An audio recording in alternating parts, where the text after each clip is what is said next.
Hi, I'm Jess Watson. I'm an academic GP. I work 2 days a week as a general practitioner in the NHS and 3 days a week as an academic clinical lecturer at the University of Bristol.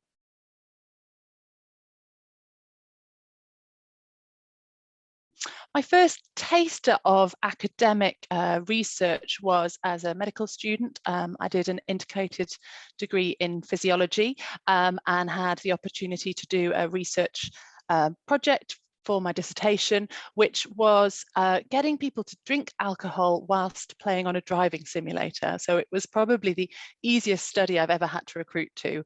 It was a lot of fun, and I was keen to continue an academic pathway. So I applied for the academic foundation scheme.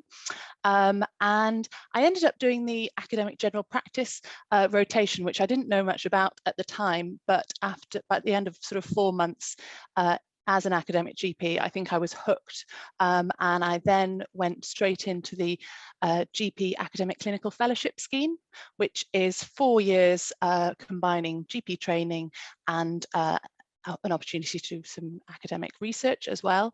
It took me 8 years to do my academic clinical fellowship because I had 4 maternity breaks along the way and worked part-time as well. And at the end of my academic clinical fellowship, I applied for and was successful in getting an NIHR doctoral research fellowship.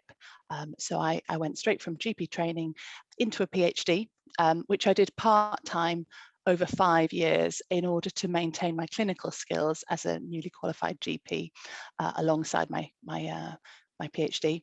And I've finished my PhD this year and just now recently started as an NIHR academic clinical lecturer.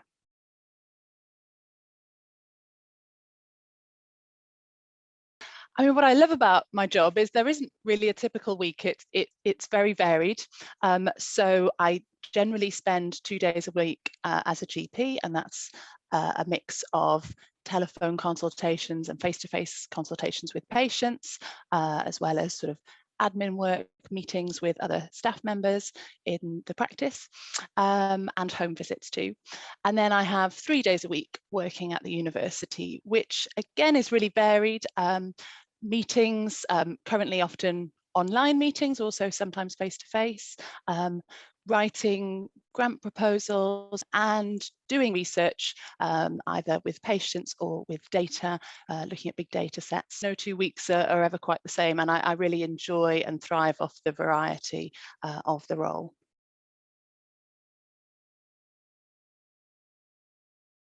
My research looks at diagnostic reasoning and diagnostic testing in primary care, and in particular over the past few years in my PhD, I've been focusing on the use of inflammatory marker blood tests. So these are commonly used tests, CRP, plasma viscosity and ESR, that are used to detect inflammation in the blood.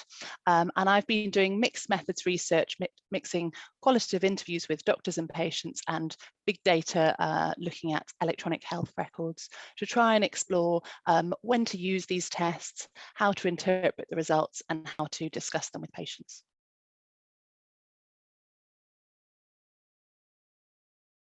I love the variety. I love the autonomy. So, you know, I get the opportunity to pursue questions that interest me. I guess we all go into medicine wanting to make a difference to patients. And I enjoy the fact that this helps me to do that on a kind of slightly bigger scale and make a difference to patients beyond my own consulting room.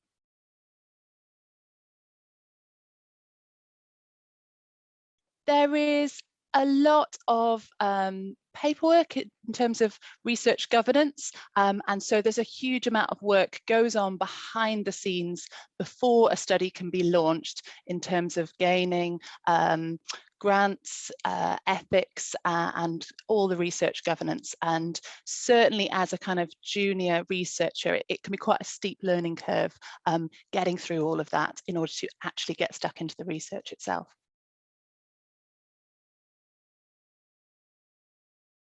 I'm always kind of blown away by how supportive patients are of our research. And I think many of our patients really appreciate being able to help make a difference to research, particularly over the past few years with the COVID pandemic.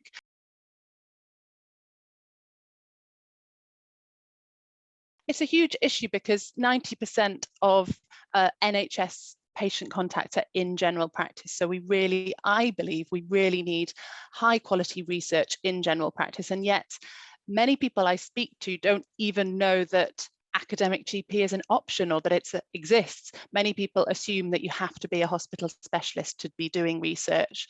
So I think kind of myth busting that is the first step. And then the second step is giving people opportunities to get involved who maybe haven't followed the traditional pathway. I think one way of doing that is sort of new trainee-led collaboratives, which are kind of popping up across medicine in lots of different specialties. And there's a new primary care academic collaborative trying to encourage people, from grassroots up to get more involved in research.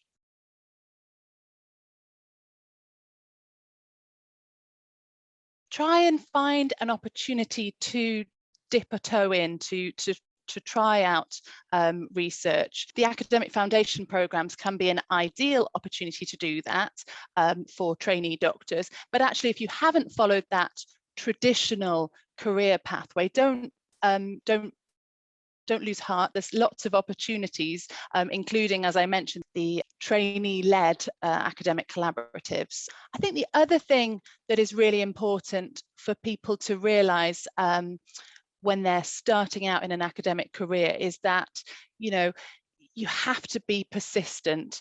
You're never going to be successful on every grant application, on every job application. So one of the most important skills for being an academic is to be resilient, be persistent, get up and try again if you don't get it first time.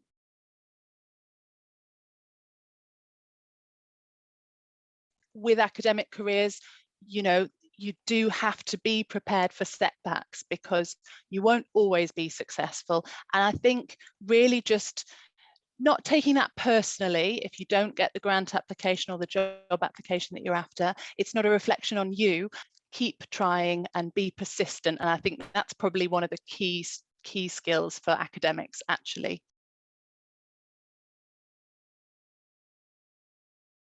We all go into medicine wanting to try and make a difference to patients, really. And what I enjoy is thinking about that, not just at the level of the individual patient, but at the level of populations and beyond my own consulting room, really, so that we can try and make a bigger difference. And I think, the COVID pandemic has shown more than ever how important research in healthcare is, not just to the NHS, but to the population as a whole.